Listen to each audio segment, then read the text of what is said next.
এবার আসুন আরেকটা বিষয় আপনাদের সামনে আমি আলোচনা করি। সেটা হলো, বিভিন্ন সময়ে আমরা দেখতে পাই আল্লাহর কোন বান্দা এসে সরাসরি জামাতে হাজির হয়েছে, নামাজের আগের সুন্নত আল্লাহর বান্দা পড়লো না। আবার কখনো দেখা যায় ফরজ নামাজ জামাতের সাথে আদায় করার পর আল্লাহর কোন বান্দা উঠে চলে গিয়েছে, কোন সুন্নত নামাজ আদায় করলো না। এখন তার অবস্থা কি সেইটা তো আমি আপনি কেউ জানি না, কিন্তু তার সম্পর্কে একটা বাজে মন্তব্য করে আমার আপনার আমলনামা কিন্তু গুনাহ দিয়া ভারী হয়ে যায়। কথা বলেন ঠিক কিনা?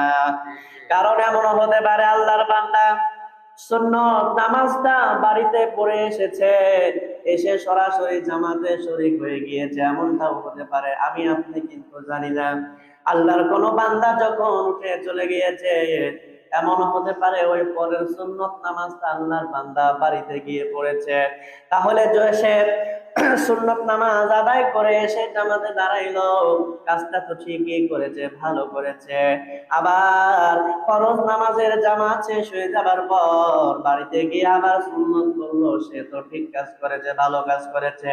কিন্তু মাঝখান দিয়া আমি আপনি যখন বললাম অমুক আসে একদিনও সুন্নত নামাজ তারে পড়তে দেখি না, নামাজের আগে কোনো সুন্নত সে পড়ে না, নামাজের পরে সুন্নত সে পড়ে না, এই কথাটা যখন বলবেন দেখবেন নামাজীদের মধ্যে গীবতের চর্চা হয়ে যাবে। একজন তার সম্পর্কে একটা বাজে কথা বললে আরেকজন দেখবেন দুইটা বলবে। কথা বলে ঠিক কিনা? কিন্তু কথা হলো, আল্লাহর বান্দা তো সুন্নত বাড়িতে পড়ে আসে অথবা বাড়িতে গিয়ে পড়ে। এইবার আমার আপনার বোঝার বিষয় হলো, সুন্নত নামাজ সে বাড়ি থেকে পড়ে আসে অথবা সুন্নত নামাজ সে বাড়িতে গিয়ে আবার আদায় করে, এইটার জন্য অনুমতি আছে কিনা? রাসূল আরবি সাল্লাল্লাহু আলাইহি ওয়াসাল্লামের সাহাবী হযরত আব্দুল্লাহ ইবনে উমর রাদিয়াল্লাহু তাআলা আনহু, তিনি নবীজি সাল্লাল্লাহু আলাইহি ওয়াসাল্লাম থেকে বর্ণনা করেছেন, ইজালু মিন সালাতিকুম ফি বুয়ুতিকুম ওয়া লা তাত্তাখিযুহা কুবুরা।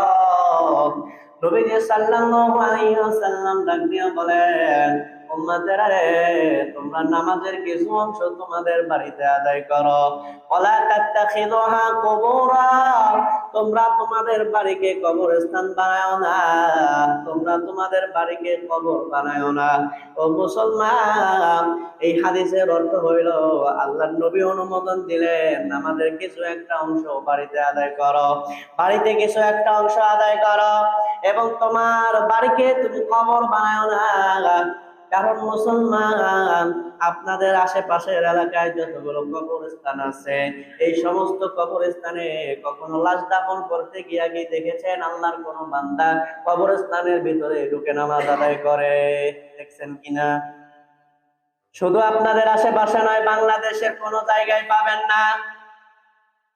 তাহলে কবরস্থানে যেহেতু নামাজ আদায় করা হয় না, আল্লাহর কোন বান্দারা নামাজ আদায় করে না, যেই বাড়ির মধ্যে কোনো নামাজ হয় না, আল্লাহর নবী ওই বাড়িকে কিন্তু কবরের সাথে তুলনা করেছেন। বাড়ির চাচি আম্মা যদি নামাজ আদায় করে তাহলে এটার কবরস্থানের অন্তর্ভুক্ত নয়। বাড়ির কারোর সন্তানের বউ যদি নামাজ আদায় করে তাহলে বাড়ি কিন্তু এই হাদিসের অন্তর্ভুক্ত হবে না। কিন্তু এখন অবস্থা হয়ে গিয়েছে এমন, বাড়ির কর্তায় নামাজ পড়ে না, যে বাড়ির কর্তা নামাজ আদায় করে ওই বাড়ির গিন্নিও কিন্তু নামাজ আদায় করতে বাধ্য হয়। কথা বলেন ঠিক কিনা? আর যেই বাড়ির কর্তা নামাজ আদায় করে না ওই বাড়ির গিন্নিও নামাজ আদায় করে না। কথা বলেন ঠিক কিনা? আরো জোরে বলেন ঠিক কিনা? নবীজি সাল্লাল্লাহু আলাইহি ওয়াসাল্লামের আরেকজন সাহাবী হযরত আবু সাঈদ খুদরি রাদিয়াল্লাহু তাআলা আনহু, নবীজি সাল্লাল্লাহু আলাইহি ওয়াসাল্লাম থেকে আরেকটি হাদিস বর্ণনা করেন। নবীজি সাল্লাল্লাহু আলাইহি ওয়াসাল্লাম তাকে বলেন, ইযা ক্বাতা আহাদুকুম সালাতাহু ফি মাসজিদিহি ফালিয়াজআল লিবাইতিহি নাসীবান মিন সালাতিহি ফাইন্নাল্লাহা জাঈলুন ফি বাইতিহি মিন সালাতিহি খায়রা। নবীজি সাল্লাল্লাহু আলাইহি ওয়াসাল্লামের হাদিস থেকে এবারে জানা যাবে, এই কারণে নামাজের কিছু একটা অংশ আপনি বাড়িতে আদায় করবেন। কোন কারণে আপনি নামাজের একটা অংশ বাড়িতে নামাজ আদায় করবেন? নবীজি কেন নির্দেশ দিলেন? নবীজি সাল্লাল্লাহু আলাইহি ওয়াসাল্লাম ডাক দিয়া বলেন, ও আমার উম্মতেরা রে, তোমাদের কেউ যখন তোমাদের নামাজ মসজিদে নামাজ আদায় করা যখন শেষ করে দেয়, মসজিদে যখন তার নামাজ আদায় করা শেষ হয়ে যায়, আল্লাহর নবী ডাক দেয়া বলেন, সে যেন তার বাড়ির জন্য নামাজের একটা অংশ রেখে দেয়। সুবহানাল্লাহ। তাহলে মুসলমান ভাইয়েরা আমার, বন্ধুরা আমার, এবার আমার আপনার মনের মধ্যে প্রশ্ন এসেছে, কি কারণে আমি আপনি নামাজের একটা অংশ বাড়িতে আদায় করব? আমার আপনার নবী রাসূল আরবি সাল্লাল্লাহু আলাইহি ওয়াসাল্লাম তিনি বলেন, ফাইনাল্লাহা জাইলুন ফি বাইতিহি মিন সালাতিহি খায়রা।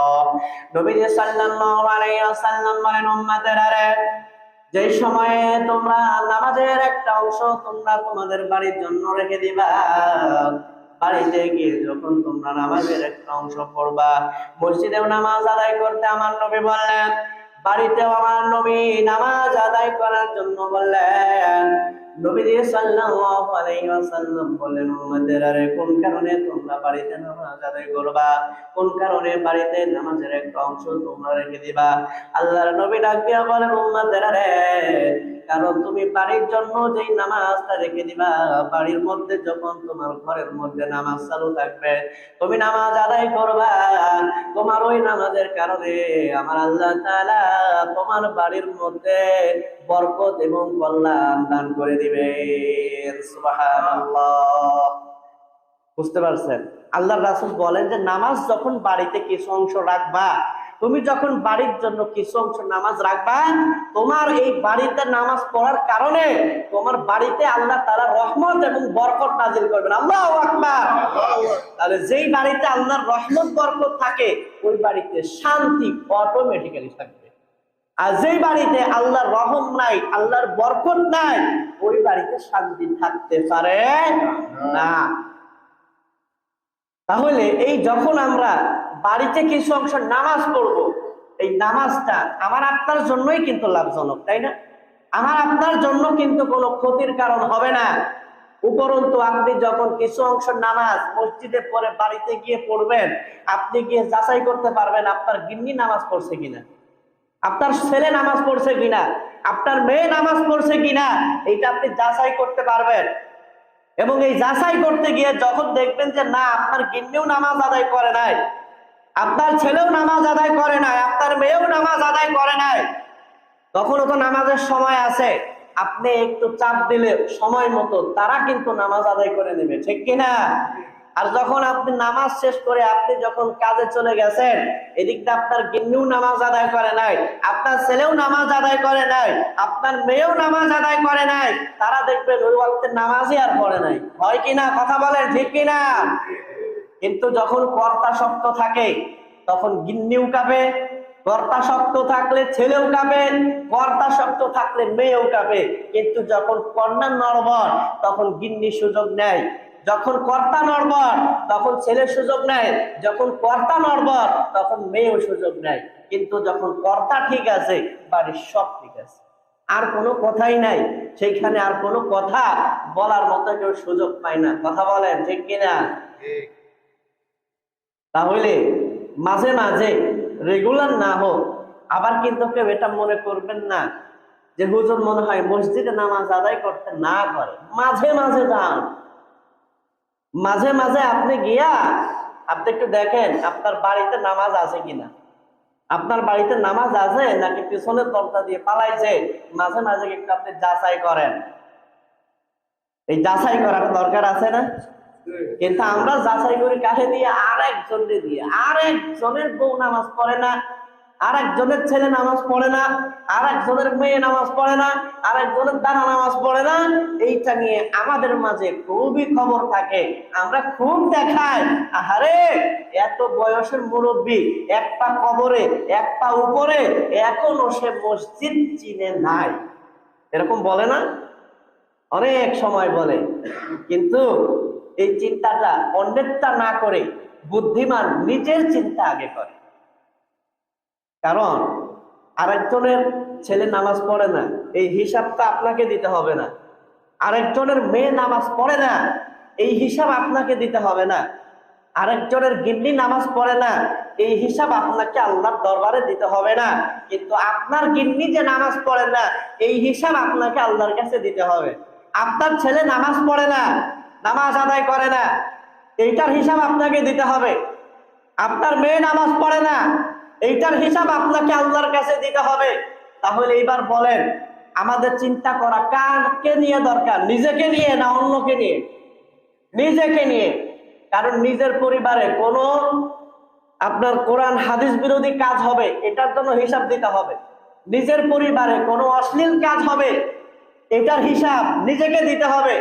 আর একজন কি করলো, ওই হিসাব আমাকে আপনাকে আল্লাহর কাছে দিতে হবে না। তবে হ্যাঁ, যারা এইভাবে বিভিন্ন অশ্লীল কাজে যারা অভ্যস্ত, যারা অশ্লীল কাজ করে থাকে, যারা কোরআন সুন্নাহ বিরোধী কাজ যারা করে থাকে, আমরা যারা দেখি যে কাজটা হারাম, আমরা যারা বুঝি কাজটা হারাম, আমরা যারা বুঝি যে কাজটা শরীয়ত অনুমোদন দেয় না, আমাদের কাজ হচ্ছে তাদেরকে একটু বোঝানো, একটু দাওয়াত দেওয়া যে কাজটা হারাম, তুমি এইটা করো না, এই কাজটা অশ্লীল, এই কাজটা তুমি করো না। আমার আপনার দায়িত্ব শেষ। এবার সে না মানলে তার উপরে চলে যাবে। কিন্তু যখন আমরা বলতেও পারবো না, তখন আবার আমাদের দিকে একটু আসবে। আল্লাহ তাআলা আমাদের সবাইকে বুঝ দান করুন। সকলে বলুন